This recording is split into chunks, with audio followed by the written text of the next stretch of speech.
wave to you as you're signing in. We are another day into our coronavirus lockdown. Things are starting to ease up around places in the country. I'm not so sure it's a good idea, but I know I'm not by myself on that. But that's not what we're going to talk about today, because we know that we're all in this together. We are hoping that most of us will get out of this together. And that's why, and we can change that from most of us to all of us. That's what we're doing and talking about here today. It happens to be #Giving Tuesday. So there are so many people. Hey, everybody. Nicole is waving. You don't have to put my glasses on to see. Hi, Nicole. We're also hoping that we will be joined by Michael Boatman. He was trying to get on last week. And we know everybody's busy. Oh dear, now you've got me busted. So we're looking out my front window, and I forgot that people are now walking by all day long. So hopefully we won't get them on camera when they don't really want to be.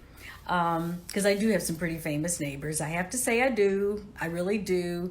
One of the newest ones is John Hamm, who lives up the street here. And John has actually been out on his scooter a lot. I think somebody caught him on the scooter, and he's been in People magazine and everything on his scooter. Well, they actually caught him down at the end of the block there. So he's a really nice guy, though. He's fairly new to the neighborhood, but he is a hottie. What can you say? So when he moved in, all of the women were like, "Ooh, have you seen him yet? Have you seen him yet?" I've got a great story about when I first met John Hamm here in the neighborhood. But anyway, I didn't realize you could see that people are walking by, but it's okay. We won't be able to see them. Hi, Umazi. Our producers are online with us, Umazi and Nicole from American Urban Radio Networks. Thank you, ladies, so much. You always make my life a little bit easier, and we're all getting to this together. As I was saying, it's Giving Tuesday today, and that means that you can give as little or as much or whatever to any organization that you want. Giving Tuesday, I think, started back in about 2011. And it used to be Cyber Monday, but then they changed it because of all of the online shopping. But now it's something where you can really give to people and, really make a difference. One of those places that really, really needs our help right now is Harlem Hospital. And we've got some people lined up today. Hopefully they'll be able to join in. One of them, I know we all love him and just can't wait to say hi to him. And that's, of course, ASAP Ferg, the rapper. Been on the scene since about 2012, but he has really made his mark. And more importantly, he is giving back. Along with ASAP Ferg, we have Reverend Jacques De Graff, who has been around for, everybody looks really young. He does too. He's been around for a minute, but anyway, he is so involved with all of the events going on at Harlem Hospital right now. He, of course, has been on the board at Canaan Church in New York City, the very, very big church.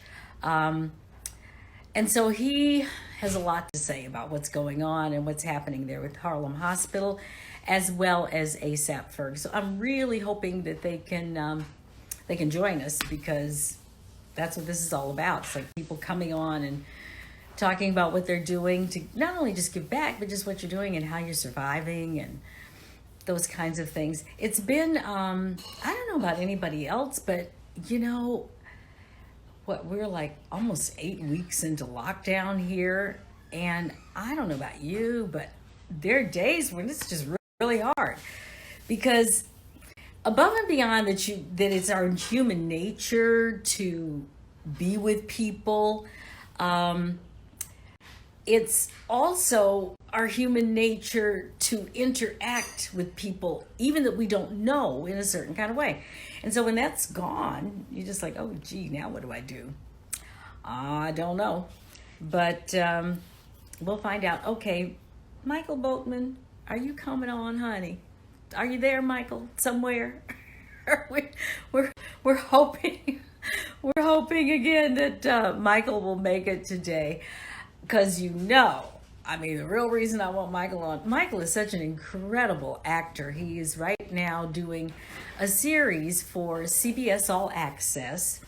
And he plays this character, oh my gosh, Julius Kane.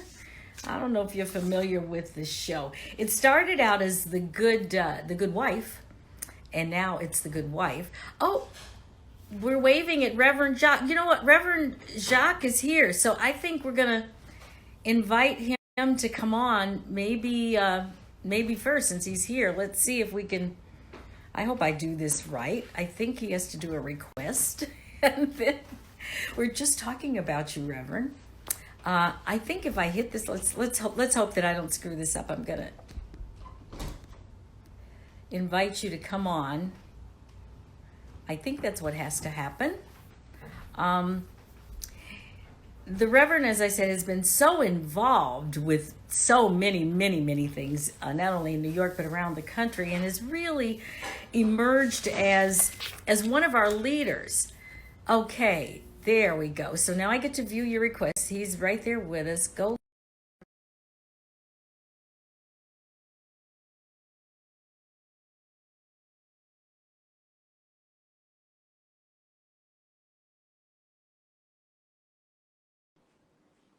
Oh no, his request was declined. I did not decline it.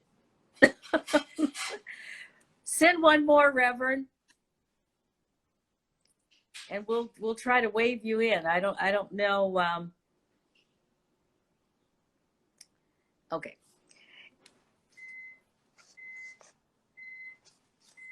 Let me give you a little bit. Oh, okay. Michael Boatman. Okay. Oh, there's Michael. Michael, we were just talking about you. Waving.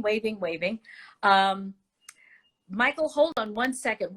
Let's see if we can get Reverend Jacques on. And then, okay, I'm waving to everybody. We're waiting for Reverend Jacques De Graff. I'm not sure why. Reverend Jacques, hold. Oh, wait a minute. Now we're connecting. There you are. How are you? I'm marvelous now. Oh, good. Me too. I feel so much better because we were just talking you up and I was talking Michael up, and you both kind of signed in at the same time. So, Michael, if you could just hold on one second because we don't want to lose you either. But, Reverend, thank you so much for signing on and joining us today to talk about Giving Tuesday and just about being who you are and the need right now, especially for Harlem Hospital. So thank you for all you do. Well, thank you for having us, and thank you for your iconic career of keeping the door open for us. Oh, thank you. You're welcome. Anytime. That's what I do. So let me just ask you, you have been so involved in giving back to Harlem Hospital because obviously they need it. They've kind of turned into a COVID-19 center for people to go that are really sick with that disease, but the hospital is in need right now. Yeah, but you know, the biggest asset that we have is one another. And a war has been declared on us by an invisible army of a virus that we've got to combat. But the casualties are not just those of us from the community who have become afflicted. The caregivers need our care. Yes. And so we have stepped up to try to address the caregivers, some of whom are already showing signs of post-traumatic stress, others who are being courageous every day. And we want to let them know that we appreciate them, that we love them in a Harlem way. That is, there are a lot of hospitals, but there's only one Harlem hospital. And the traditions of our community is that when we say we love you, that we stand with you. We want them to know that they're not alone. And we want them to know that that it's not a plaque, that we're going to be heart to heart to support our hospital and those people who are on the front lines who are giving. And that's why when celebrities join and hear about our message, that their contributions in terms of food, because we break bread and we're not able to do it in the way that we have been able in the past. But it's still symbolic, and it's still it's filled with love, and it's received in that fashion by the staff at the hospital. Exactly. You've been working with Melba's restaurant there, I understand, Yes. to get food to the first responders. Yes, Melba's is an iconic figure in the community. Also, Melba has been she's not just a restaurant owner; she's an industry leader, and so she's headed the Hospitality Alliance in the city of New York, which is all the major restaurants. And so when this epidemic hit and places had to close, we wanted to make sure that she had a lifeline. That when we get out on the other side, that this Black woman who has been a pioneer, and she went into part, one of the reasons that we respect her in such a way, Tanya, is this, that she went into the part of the town when it was hard. Before gentrification, she went and she opened her restaurant on faith. And so on faith, we're coming back to her and saying, we're standing with you. So that when we get a few dollars to spend on the hospital, we go to someone who stood with us in the community, authentic leadership. Absolutely, absolutely. And you know what, Reverend Jacques, you've done that as well. Now, I know that you've been on the board, you probably still are, for Canaan, which is one of our oldest and most prestigious churches, Black churches in America. So that's no small feat there. But now we're in a situation that the world has never seen. We can't even go to church anymore. What do you tell people? What do you tell people of faith, and then people who don't have any faith? What do you say about this? Well, we first of all, we acknowledge that people are hurting. Some people are in denial. Other people are in such anguish that they can barely articulate it. But whether you go to the theater, the clubs, watch the NBA, or whether you or go on Sundays, all of us are hurting. And so what we come to do is to say that the church was not just a building.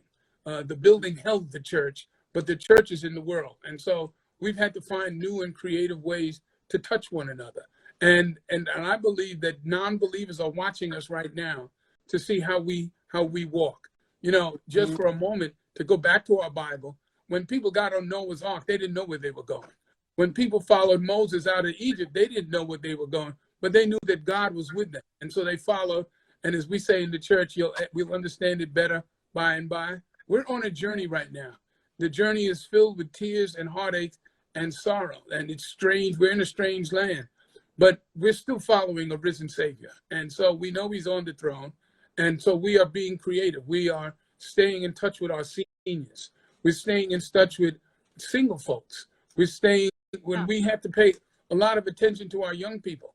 Imagine working for 12 years and then being told that there's no graduation, there's no prom, there's no senior week, and that you're off for four months, not off, but and for many of our families, the families can't work from home. The breadwinners cannot work from home.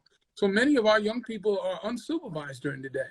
And for 4 months, that's a tough assignment. And so we have to be sensitive to them and reach out and be creative.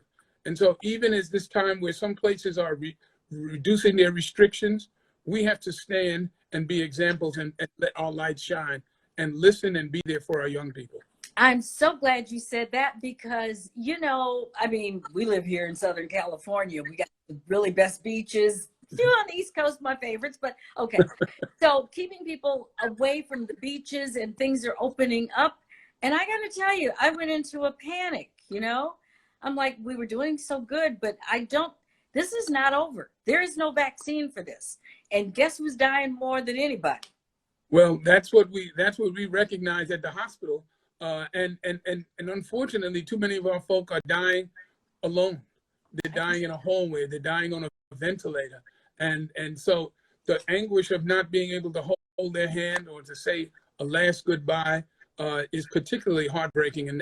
And so for the people who are the caregivers, they're standing in the gap for all of us. And they're seeing people who they took an oath to try and heal.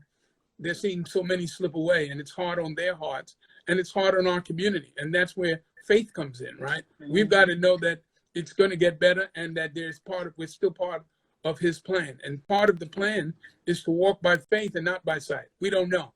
A lot of assertions about a vaccine are taking place, but the reality is we don't know.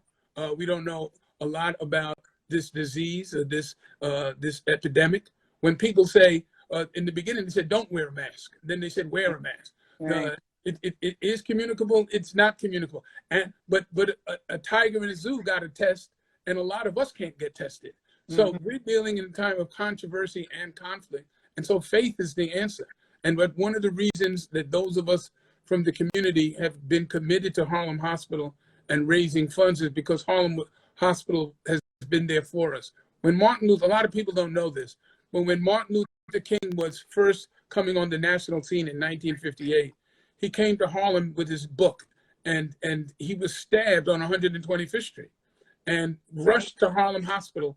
And through open heart surgery, which was pioneering at that time, they saved his life. And so there's a documentary, When Harlem Saved the King, that we show now to let people know that that hospital over there has meant so much to our nation. And so we use that to support them now. And that's why we're so grateful when ASAP Ferg and Gail King and others step forward and say, we want to stand with you and give of ourselves. Yeah, absolutely. And I want people to know that since it is Giving Tuesday, they can go to the website for the hospital, which I believe, oh, maybe you have it. I have another one. I have the Bridge Philanthropic. Oh, wait. Well, Bridge, yeah. you should know, Bridge Philanthropic is the nation's leading Black development firm. And we have formed a wonderful partnership. They're headed by a dynamic individual named Dwayne Ashley, who has been with 100 Black Men, was with Jazz at Lincoln Center, and now he's on his own, stepping up and leading development, helping us with our strategies, helping us with the implementation. And so we've partnered with them, and getting to them is like getting to us. Right. Okay. So people can actually go, because again, I'm trying to get folks to give some money up here today for Harlem Hospital. So they can just go to harlemhospital.org. They can go to or Bridge. They can go to Bridge also. Okay. Or Bridge. Let me just get it correct though. Because I had it here a second ago. Hold on. I think it's bridgephilanthropy.org. Right. There you go. But we will, you know what, we're going to put all of this on the AURN website at the end of today, so that everybody will know where they can go. And you know, like I tell people, you can give 50 cents, you can give $1. It all adds up in the very, you know, at the end. So we thank you for all you do. Could I just mention one thing that's absolutely. This Sunday is Mother's Day, and Mother's Day in our community has a special place. There are other people who celebrate their mothers, but because of the role that strong Black women have played over the centuries in our communities, when we get to Mother's Day, we put it on. And so we're going to celebrate the mothers at Harlem Hospital who have sacrificed and exhibited extraordinary courage to serve us. We're gonna pull out the stops to say we love you, we stand with you, and we're celebrating you on Sunday. We're getting meals from Melba's.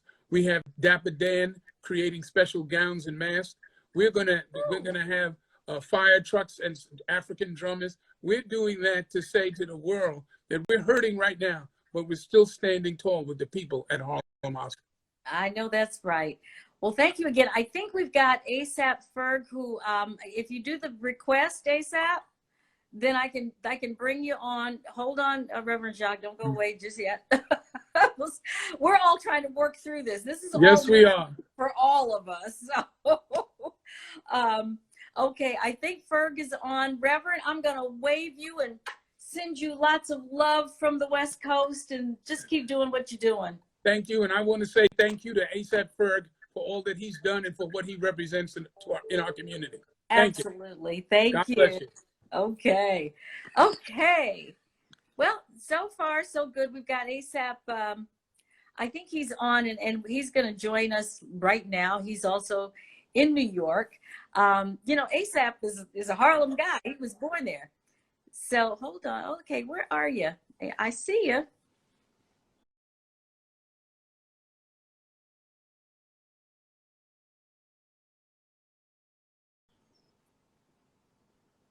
We're almost there.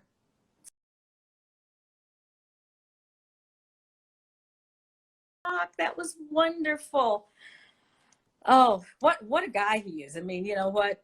He was being just really how shall I say, humble. Very, very humble. But this man is one of our rising stars in the world of civil rights, and Lord knows we need that about now too, because who knows where we'll be coming out of this. Okay, let's see. We're waiting for and I don't know, did we lose Michael? Michael, are you still there too? Please send a request to be okay. Hold on. We are about to go live with ASAP. We are waiting. We are connecting. Hey, there he Hey, is. what's going on? I How had are to you? sign out and sign back in because I had to resend the request. Oh, right, Yeah. exactly. Well, you know what happened? So we're kind of new at doing all of this, so everybody sort of came on at the same time. No, it's all Uh, good. It's it's all all good. good. It's all good. We were just talking you up with, of course, Reverend Jacques. The two of you have really kind of joined forces there in Harlem. It's actually today is hashtag Giving Tuesday, and we're trying to get people to really give to whatever organization they want. But today we're focusing on Harlem Hospital because there's Yeah. been such a need, and you guys have just really been working overtime. Tell me about your commitment to give back. Well, first of all, I was born in Harlem Hospital. I was born there. My dad was born there, so I hold it dear to me. I'm from Harlem, New York, of course. Um, and I just seen like all of the frontliners that was out there and working and realizing how much of a battlefield it is for them to go to work every day. And Mhm. I just wanted to help. I just spoke to Melba and I was talking to her and trying to figure out how we could do something together to give back to the community and make the frontliners job a bit easier. And you've done absolutely that. Even here in LA, we've started because you guys started in New York at 7 p.m. every night. You start cheering for all of the folks that are on the front lines. And so we are Right. now doing that here. And I got to tell you, it gets loud. Yeah, it gets loud. It gets loud. I mean, they need that. They need They to know need that it. we're riding with them. You Yeah, know. absolutely. I've been Absolutely. talking to Dr. Sampson Davis, one of the doctors that's one of the major doctors who study the whole pandemic and everything, and he was kind of schooling me to what was happening, and specifically what got me into really wanting to get knee deep into helping during this time is because I went back to Harlem and I seen so many people still just hanging out outside and not Mhm. wearing masks or wearing them properly. Right. And a lot of us, I feel like we wasn't watching the news. I wasn't even really watching the news at first. So like that's when it really hit me and it hit home for me. And then one of my friends called me from the hospital. That he was on a respirator, and he was hooked up to all of these different machines and things like that. And I've never seen this guy like this. Thank God he made it out. Oh, He made good. it out of the hospital, and ever since then it's just been like one of like the calling or purpose for me to just really help where I can. Yeah. Well, people appreciate it. They're going to appreciate it even more when we get through this on the other side. But Yeah, how are you doing? There's like so many musicians like yourself. I mean, ASAP, you came on the scene was about 2012, and then you hit it again, 2015. And I yeah, mean, you've just been bringing it and bringing it and bringing yeah. it, and working with some of my favorite people from all time. Mr. Shaw Oh, Franks, can I just mention Shaw? I, right. we got to talk about Shaw, but see it because I haven't Yeah, seen him in a while. But, so then all of a sudden your career just like everybody else. So what yeah. do you do now? Uh, More stuff like this, helping.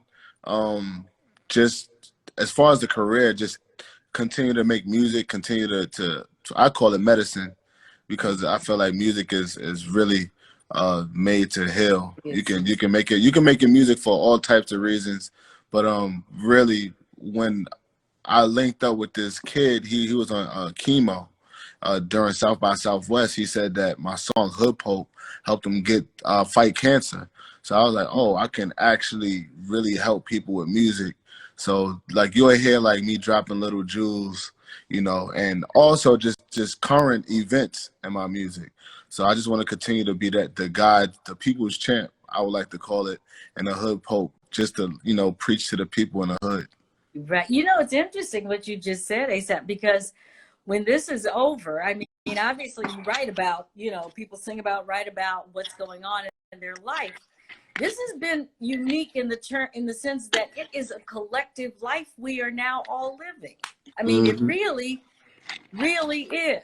And I know Yeah. people are keeping journals, and just sort of reflecting. I don't know what's going to come out of this, but if you were to write a lyric today or just a rhyme today about today and Right. about what you've done with the hospital, what would that sound like? Uh, I guess we will have to wait and see for that one. I definitely been writing music, so it's gonna be reflective. A lot of quarantine raps, but Right? definitely like I haven't dropped the line of me helping Harlem Hospital. I haven't dropped that line, but it's more so me being reflective in this time and really getting in tune with what I feel like I need to get in tune with, getting in tune with family. Um, I mean, some people will call it spiritual. Some people will call it, just getting in tune with themselves. But whatever you have to do to get you through this time, I feel like we're gonna all come out stronger for sure. You know, Mm-hmm. we're gonna come out stronger because this is just something that we've never experienced. Especially in the United States, we've never experienced this, and we're going through this around the world. The world. Yeah. I The mean, this is world, and whether rich or poor, we're all going through it. Everybody's affected by it. They saying that artists, we might not be able to perform till 2021, and then even when we're able to perform, it's not going to be as big as the venues we're usually used to. So we're all kind of like we're all taking a pay cut in a way, but I do feel like it's just for the cleanse of the world in some type of way. Like God has his way of sitting everybody down and making everybody just think back into what we need to recharge, yeah. really, Well, the planet needed to recharge. It was for sure. interesting. You look at the satellite photos, and even though things are opening back up, the smog level and the pollution level is It's still cleared very. out. Yeah, And the other thing that's interesting, because some folks didn't believe that there was such a thing as climate change, and right. how everything was getting warmer, didn't want to believe in that. And so now I think you're right. Yeah. It's all part of the working plan. Yeah. But then you think about it like we all a part of the ecosystem, right? In Yeah. some way or form, like you eat an orange and then you spit a seed into the grass and then you grow an orange tree, like or whatever the case may be. But if you hackling with the seeds or you messing with stuff, then Hmm. you messing up the natural order of life. So Yeah. I feel like we've as human beings we definitely took technology and just different things to another level, but I think we have to pull back on certain things and just allow it to be natural Yeah. because it's just like too much is just too much, and now we're just messing with the natural order and we're seeing the effects from it. Yeah, we really are. What would you say to we've got a bunch of seniors graduating from high school and college, and they can't do anything, and many of the high school seniors don't even know, even though they got into college, they may not be really going because we don't know if there are going to be college classes starting up again. Right. How would you encourage those young people that really, I can't even imagine what that's like. Well, I know a lot of kids is taking college classes like on Zoom. I have Right. friends that's teachers and they're teaching kids, even like high school and just different forums. But like if for some reason you can't make it to these college classes or you know take your college lessons on line, Mm-hmm. that's not the only way you can make it as well. There's other ways. I did it without college, and I'm happy to say I went to college. I tried college out, Mm-hmm. and unfortunately it didn't work for me that way, but fortunately it did work for me in another way. So there's always ways and opportunities, and my whole thing is just being optimistic and grateful to actually be able to think about a different way. Yeah, and that's exactly where we all are right now. We are Right. all gonna have to come up with plan A, B, C, D. Yeah. Yeah, this is a time for us to get really creative. This is gonna make a lot of new business entrepreneurs. This is gonna make people think about what we need as a people, as far as a business, as far as serving others. This is gonna make us more humane, I feel like. This is gonna make us care more. This is gonna make us really just dive into just what matters in life, because there's a lot of things coming out of this pandemic is not gonna matter anymore. Certain music is not gonna matter anymore. Like certain things that you would have spent your money on before, you wouldn't want to spend that on. Want to be buying like things that wouldn't make any sense for you anymore. Not saying that luxury will go out of style or just whatever, but there will be a new luxury. Yeah, that's interesting because, you know, we know how our community, and I'm talking about the entertainment community, because, you know, some folks have been really lucky. They made a lot of money. And I see a lot of it going into Gucci these days. And do you think that that trend is going to not happen after all of this? I feel like it will happen. I feel like, and because the world needs style, I feel like I'm a designer myself. I'm an artist myself. I went to art and design high school. Dapper Dan is also my mentor. So the economy of clothing is definitely gonna continue, because it's things that make us feel good. It's art. We see colors in the world. Like, that's why we have artists that come and, you know, do paintings that make you feel a certain type of way and evoke emotions in your house. That's the reason for art. That's the reason for music. So that's always going to be relevant, but we're going to be more conscious of it now. Now we're going to be more keen on what we're actually putting in our homes, what we're actually putting in our bodies. Like food is going to be like it's like you go to Whole Foods to get a better array of fruit and vegetables. You're not going to be going to just any store to just get your music anymore, or to get your art or your fashions. All of the bull is going to go to the left, and then you're just going to go to the right to get the right stuff. Yeah, I know. So I don't know if you're a sports fan. I know we are in this household, and boy, has it been a dry season. You know, Oh yeah, it's been very dry. But we love that Jordan documentary though. Oh, I was gonna say, have you been watching? I've been watching that. I've been watching all the 30 for 30s before the Jordan thing happened.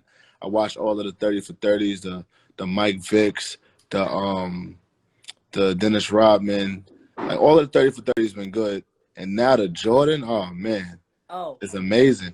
It really is. And you know, for me, I've really kind of lived through that era and knew a lot of those people, between the Celtics and the Lakers and know, all of those folks, and actually the Dennis Rodman days. Good Lord, I remember being at E during those days. That's where I was working back then, and the whole thing with Carmen Electra. Yeah. Dang, I'd forgotten about that. Dennis Rodman had a few moments. Ooh, Dennis probably still having some moments, honey. Exactly. Love him, but and I miss seeing, you know, I'm originally from Michigan, and where our guy Irvin is from, and they're killing our little hometown there, Lansing, Michigan. I'm like, what is going on? But anyway, we won't even talk about that. That's a whole other story. Yeah. But so I guess baseball season is coming back. I'm not a big baseball fan, but I haven't been watching too much baseball. I didn't really grow up on baseball like that.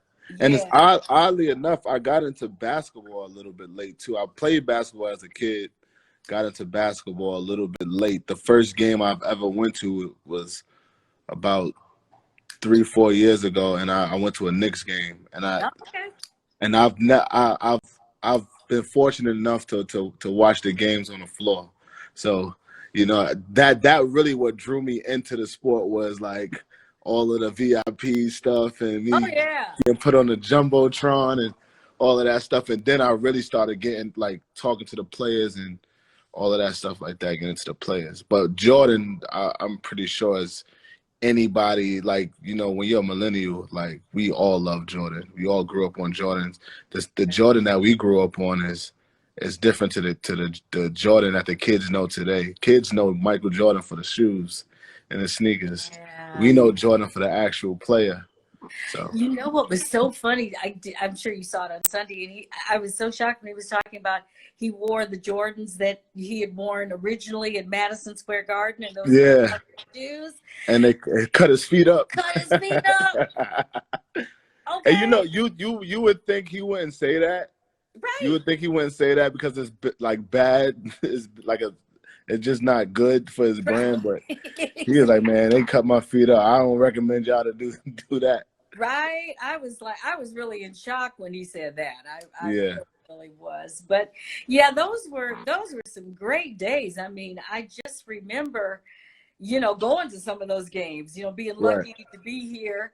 And I had come here from Boston, so I always had the Celtics thing going. But I always, but it's the Lakers. I mean, the Lakers, and it's LA. What can you say? We'd known Magic forever. And so coming here, there was always that dichotomy. But then once you get here, it's like, okay, we're going for the Lakers, and then the Bulls came along. So it's been quite. So you're Boston based. Well, I was, yes, for many, many years. My boy is Jaylen Brown. That's who my boy is now. Yeah. Yeah. That's my guy. Well, He plays for the that team. Lakers and the Celtics and all these teams, they just the legends, that have come out there. Facts.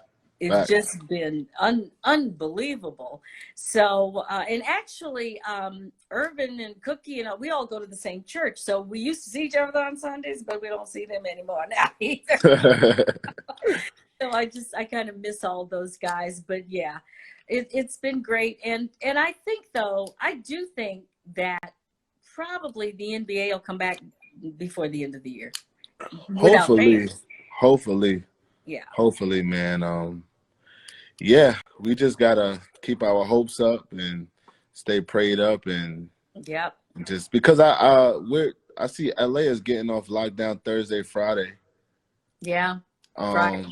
And we're looking at New York, New Jersey is looking at about another month or like 3 weeks or something like that. So I see things slowly progressing. I see businesses opening back up. There's less deaths. And we just got to continue to take precaution and just be safe. Yeah.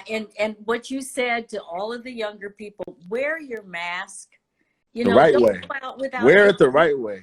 And the right way. Because people put their mask down here and like the germs and the virus could be on the mask and now it's all under the chin and people are sharing drinks and liquor and just all types of madness and they might have the immune systems to withstand it, but they'll take it back to their grandparents or brothers or sisters that have underlying problems and give it to them. So you want to think for others as well, not just for yourself. You want to think for others.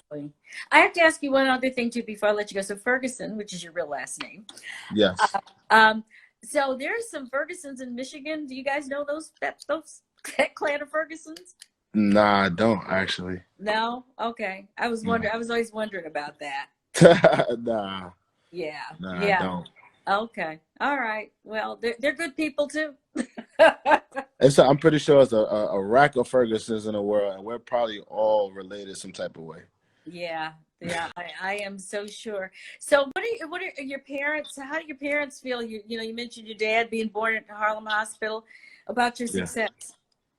Well, actually, my dad wasn't born at Harlem Hospital. That was a mistake. I have a cousin that was born at Harlem Hospital. My dad was born in South Carolina. Oh, okay. Yeah, my father is also deceased. He passed away when I was about 16 years old.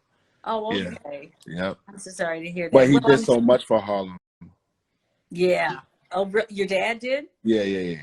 Oh, okay. Was he in politics or? No. He could have been like a politician, but him for all his community endeavors and things like that and what he did in the community. And he had businesses in Harlem. He had a boutique called Ferg Apparel. He was the original Ferg. He also had a laundromat, a restaurant, a game room. He did the Bad Boy logo for Diddy. He did the Uptown Cast logo for Andre Harrell. So he's definitely knee deep in the art, fashion, and music industry. And my mom, she worked in Harlem, Ralph Lauren Healthcare, cancer Prevention Program Center, and she also, did a lot for the community in Harlem too. So, yeah, that's Wow. who my parents are. But now I understand why you're into fashion and all that Yeah, stuff. yeah. I'm a little snazzy and jazzy. Yeah. Oh no, that's in the DNA, honey.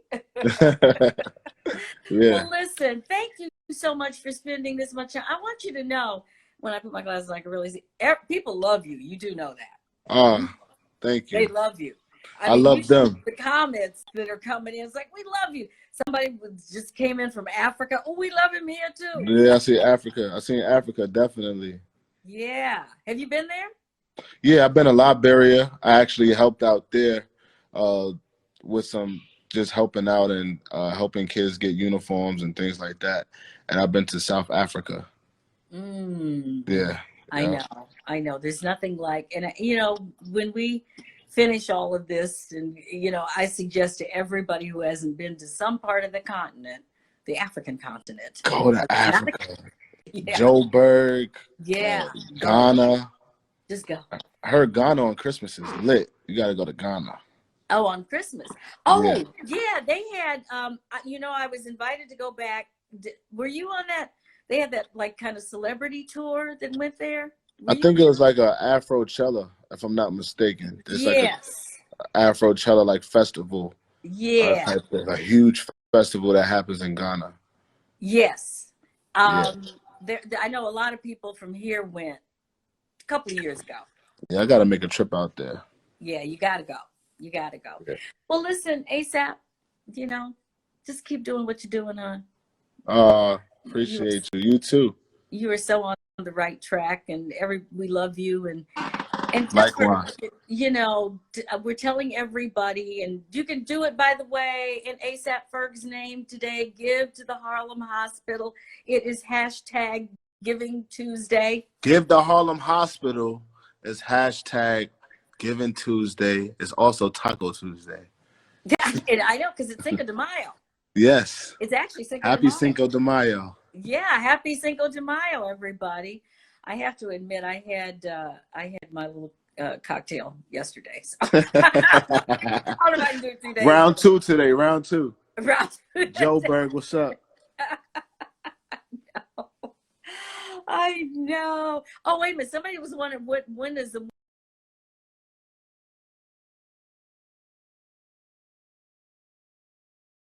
Yeah.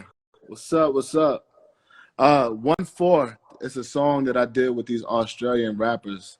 Oh, okay. Yeah, they're dope. It's gonna be dropping real soon, so look out for it. Song and video coming soon. Oh, cool. Well, it's probably fairly easy though these days, or at least it's probably a lot cheaper to do the music videos because you don't have to worry about the whole big cast and crew. You just have to be creative, like you said, and come up with something kind of interesting. Yeah, it's cheaper, but at the same time, it's very limited. Yeah. Very limited, like, cause it's only but so many house videos you can shoot. Yeah. Yeah, I guess you could look at it like that way. Although, I mean, everybody seems to be doing that now. I mean, everybody, all of the musicians, if nothing else, it has really given musicians a more intimate way to perform to people. Yeah. You should do a concert. Why don't you do a concert like this? We're figuring it out. I'm talking to some of my partners about, doing some stuff. We wanted to do it in a big way, extravagant way. I can't just jump on there and just do it any kind of way. I gotta bring the jazz out. Yeah. I get that. No, yeah. I do. And you know what though?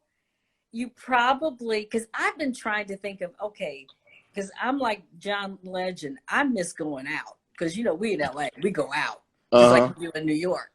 And I'm y'all not even going through nothing in LA. Y'all got pools and stuff.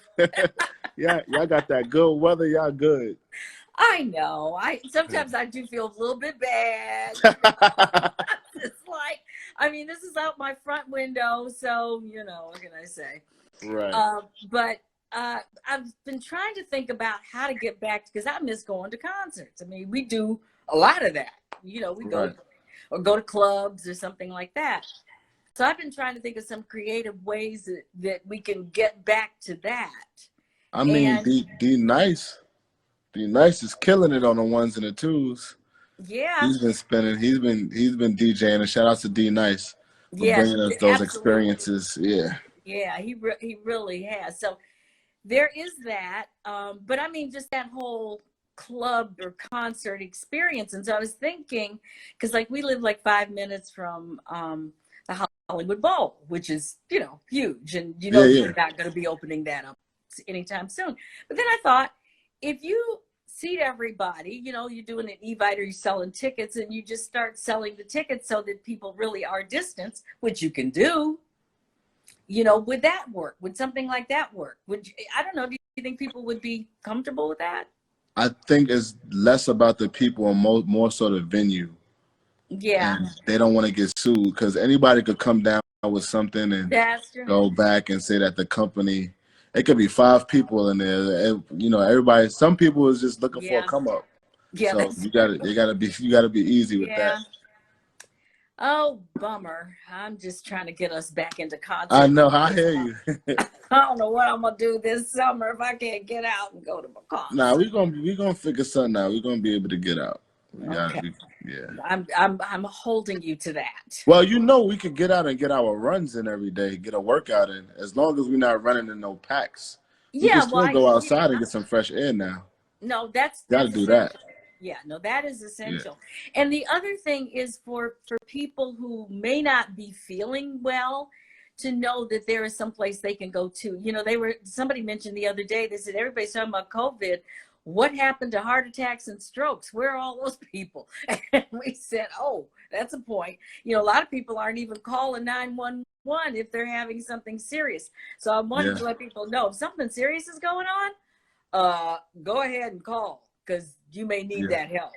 Well, a lot of people ain't getting beds because there's so much COVID patients, and that's why it's so important that we avoid going to the hospital, period. Yeah. I mean, we got to eat better. We got to drink our water. We got to, you know, you just got to don't eat anything that's going to give you mucus, because that's what the COVID would hold on to. So we got to be easy, because we're risking our lives. Just because if you get a cold or you had a heart attack, you got to go to the hospital, you might come out with the COVID. So you got to, you know what I'm saying? You got to be easy. Yeah, no, that's very true. But that's a good point. The whole mucus thing, because a lot of people, you know what we like to eat, and that's what we eat. I do think that people will be able to think about it. If you do nothing else but just think about it after this, that will be helpful. Well, we got to think about it now, though. Like, we can't wait until after, because it might be too late. Yeah, no, it will be too late. But I'm just saying, but it will at least make you, hopefully you will develop a habit that, for sure. You know. And here's the other thing. People don't realize that it does not cost a lot of money to actually eat better. You know, because what you really need, and this comes from Africa. I mean, I've been to Africa enough times to know that we eat fruits and vegetables. Right. That's what we came from, you know, and roots, the root vegetables. Exactly. And so that's good for our body. I mean, the baboons is the biggest animals, and some of the biggest animals in the jungle, and they vegetarians. Right. So, like, there you go. Like, you know, people talk about, you know, protein, and I need to put on weight and do this and do that. You could get a lot of that through vegetation. Yeah. So we have to really be conscious of what we put in our body now, because that mucus is the only way that a disease can live in your body, is if you got mucus in your body. That's very, very true. And that's the problem for almost every single disease, and people don't realize that. Right. It's the inflammation. Inflammation. Mucus causes inflammation. Right. And so whatever it is we've been eating all of these years, you know, and I think people don't realize, you know, I'm looking at the comments and he's so smart. And yes, of course, ASAP Ferg is smart. But I think the other thing is, people don't realize, when you have been on tour like you guys have, I mean, you have to eat a certain way and keep your body a certain way in order to be able to go on tour and not just pass out. You would think that you know, we would want to be more focused on the way we're eating and all of that, but it's not always the case, because sometimes it get really limited on tour, like what you can eat, especially if you can't afford like a chef or something like that. Me, I just recently, like when I travel, not recently, but like my last 2 tours, I had a trainer and a chef go out with me, and realized that it wasn't that expensive. Right. See? I was spending so much money on like outside food when I just got a personal chef, and it was beneficial. And look at you now, and you're here telling everybody. You know what, ASAP, I think we just went into our time. I think they ended us. I was gonna say goodbye. I'm like, we're frozen. I can still. We're frozen. We're frozen. Thank you so much. No, thank you. I appreciate it. It was good talking to you. Good talking to you too. We'll do this again. Thanks to all of the fans tuning in. Make sure y'all go to harlemhospital.com so y'all can donate for all of the frontliners. I appreciate y'all.